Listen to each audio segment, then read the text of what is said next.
एक मां ने बंटवारे की गलती कर दी। नाम सुषमा था। सुषमा के 4 बेटे थे और पति का नाम राजेश। राजेश गंभीर बीमारी की वजह से मृत्यु को प्राप्त हो गया। चारों बेटों की शादियां हो चुकी थी। पिता के जाने के बाद भी परिवार में अनबन ना हो, यही प्रयास रहता था सुषमा का। लेकिन एक दिन सुषमा ने सोचा कि यदि मुझे कुछ हो गया तो यह जमीन और संपत्ति के लिए चारों बेटों में झगड़ा हो गया तो। इस विचार के साथ रात भर नींद नहीं आई।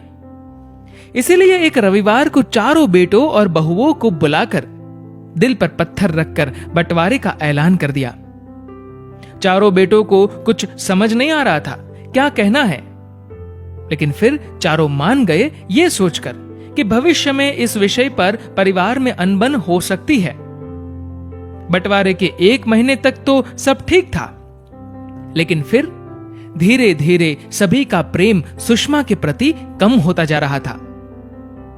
बंटवारे के बाद सबने बड़ी बड़ी सोसाइटी में अलग अलग घर ले लिए और अलग अलग ही रहने लगे। एक परिवार के 4 परिवार हो गए। सुषमा यही तो नहीं चाहती थी, इसीलिए तो बंटवारा किया था कि परिवार एक रहे। लेकिन यहां तो सब कुछ उल्टा हो गया। इतना ही नहीं, अब तो ऐसा वक्त आ गया कि बहुएं भी बात बात पर अपनी सास सुषमा को ताना मार देती थी। हद पार तो तब हुई जब एक बेटे ने कह दिया कि मां, कितने दिन और हमारे साथ रहोगी? कुछ दिन दूसरे भाइयों के साथ भी तो रह लो। अर्थात बोझ बन चुकी थी। अब सुषमा अकेली पड़ गई थी।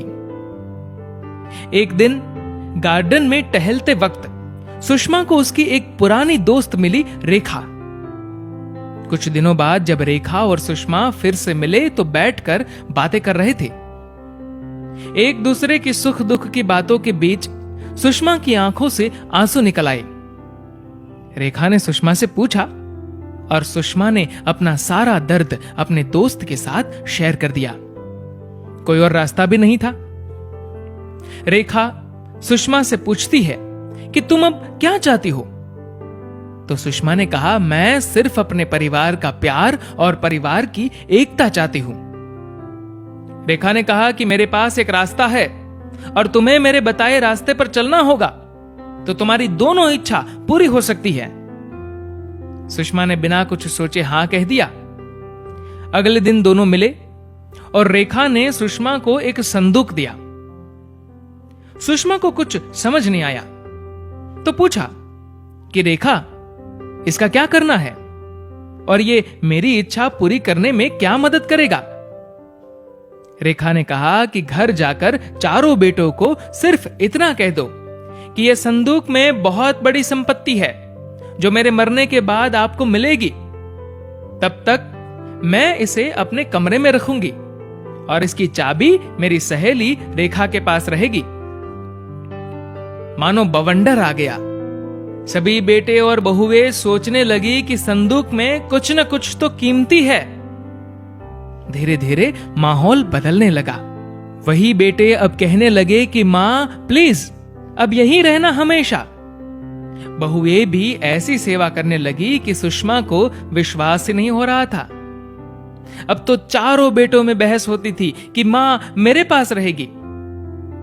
सुषमा ये सब देखकर खुश तो थी, लेकिन वो सभी की नीयत को समझ गई थी। ये जो इतना प्रेम उमड़ रहा था वो मां के प्रति नहीं बल्कि संदूक के प्रति प्रेम था। वक्त बीतता गया और दिन निकलते गए और दुनिया का यही उसूल है, जो आया है उसे एक दिन जाना ही है। सुषमा भी एक दिन शांत हो गई। परिवार ने अग्नि संस्कार किया। अभी चिता की राख ठंडी भी नहीं हुई थी कि सब टूट पड़े संदूक पर। लेकिन संदूक की चाबी तो रेखा के पास। सब कुछ आजमा लिया लेकिन संदूक खुलने का नाम ही नहीं ले रहा था। तभी रेखा आई और चाबी देकर चली गई। चाबी लेने के बाद किसी ने रेखा को बैठने के लिए भी नहीं कहा। खैर, परिवार ने संदूक खोल ही लिया। ऊपर कुछ पत्थर रखे थे। पत्थर के नीचे एक कागज था। एक चिट्ठी थी जो सुषमा ने लिखी थी। बड़े अफसोस की बात है कि पैसों के इर्द गिर्द घूमता है तुम्हारा सारा जीवन, और उससे भी बड़े अफसोस की बात है कि मुझे तुम्हारा प्यार पाने के लिए यह गंदा खेल खेलना पड़ा।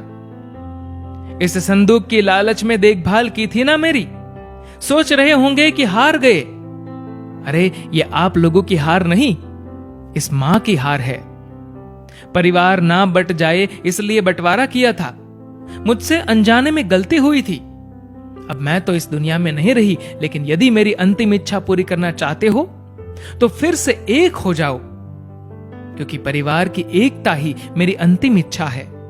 सभी की आंखों में आंसू, सभी ने चिट्ठी को सर पर लगाकर मां से माफी मांगी। आखिरकार सुषमा की इच्छा पूरी हुई, परिवार फिर से एक हुआ। सच ही कहा था सुषमा ने कि इस संदूक में बहुत बड़ी संपत्ति है, वो है परिवार की एकता। दोस्तों, इस वीडियो को लेकर आपकी क्या राय है, नीचे कमेंट करके हमें जरूर बताएगा। और अगर आपको ये वीडियो अच्छा लगा हो तो इस वीडियो को लाइक करेगा और शेयर करेगा। और दोस्तों, ऐसे ही इंस्पिरेशनल वीडियोस के लिए हमारे फेसबुक पेज को फॉलो करिए और हमारे यूट्यूब चैनल को सब्सक्राइब करना मत भूलिएगा। धन्यवाद।